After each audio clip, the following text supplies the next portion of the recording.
Hi guys, it's JJ back to you again. Welcome, duelists, to more YCS coverage. I am joined with Darren Dunstan, also known as. I play Maximilian Pegasus. So was in. So you've been one of the focal figures of being Yugi's foil for the first, year and a half of the series in its infancy. What's it like being for you from starting as voice actor to being voice director? What's that stage been like for you?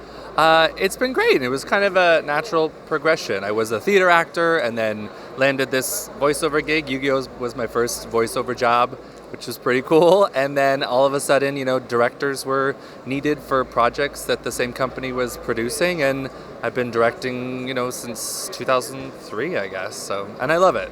I love it. Oh, that's so wild, though. But then, could you walk me through the whole character arc? What it's been like to voice Pegasus, though, like outside of being Darren the actor or Darren the voice director? What's it been like being Maximilian the character?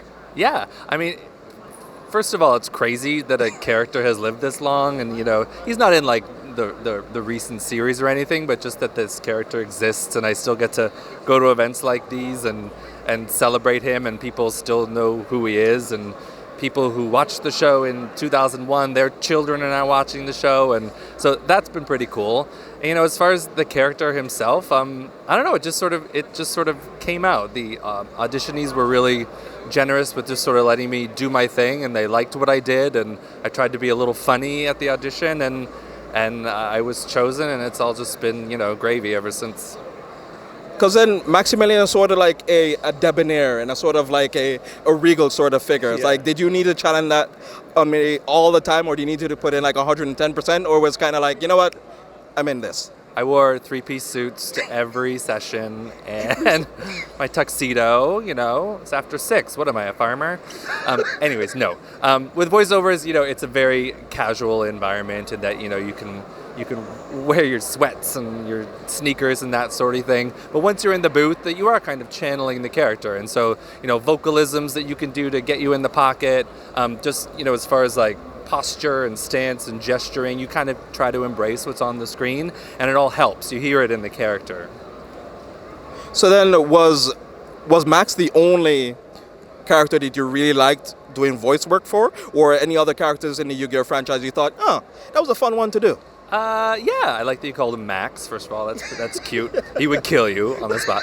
But I got to play a really cool villain a couple series ago. I think it was in Arc 5, named Jean-Michel Roget. Oh. And which was fun. And he was sort of a little more like nasal, and but still kind of statusy and annoying. And the writers were super on that project in that, there was the first episode, I guess, there were just sort of a couple like catchphrase words that came out, and then they would write and cater to that. Like they really sort of listened back and hooked in. So like we really, even though I don't think I've ever even met some of these writers, we really had that back and forth, and they got me, and hopefully I got them.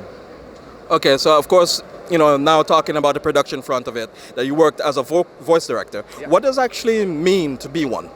I'm still not sure. Just kidding.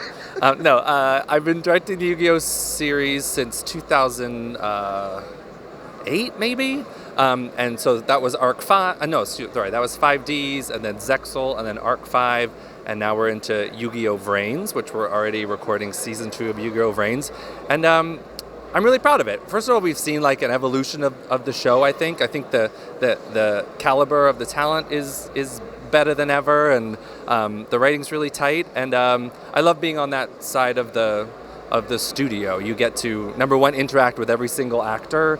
You kind of learn how they tick and figure out, what they need as an actor. And then there's the jigsaw puzzle element of it, where you record the voices one at a time, and then you put it all together, and hopefully it sounds like they're all talking to each other, and it doesn't sound like one person's screaming her head off and the other person's not, and it all kind of fits together and feels like a fluid piece. That's like the OCD fun challenge that I like about it.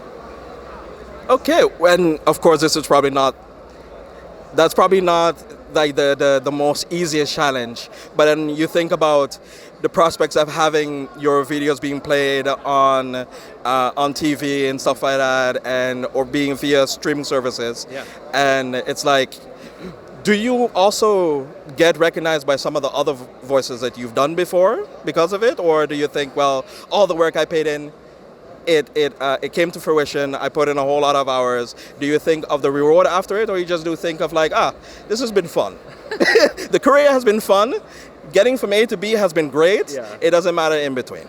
It's these events, honestly, that really kind of remind you that someone is actually watching what we're putting out. Often there's a huge time delay in when we record things and when they air, and sometimes when you're in the booth, all week long with a room with no windows, you kind of forget that the outside world does see this. And so it's gratifying, especially when we're at signings and that sort of thing, to like hear people reacting and talking about specific episodes and specific moments that I'm like, oh yeah, we actually did that, and the world saw it. It's kind of a weird mind bender that the outside world actually sees the product we're creating. So I hate that I just call it product too. It's like it's calling meat a protein. It's very clinical, but anywho.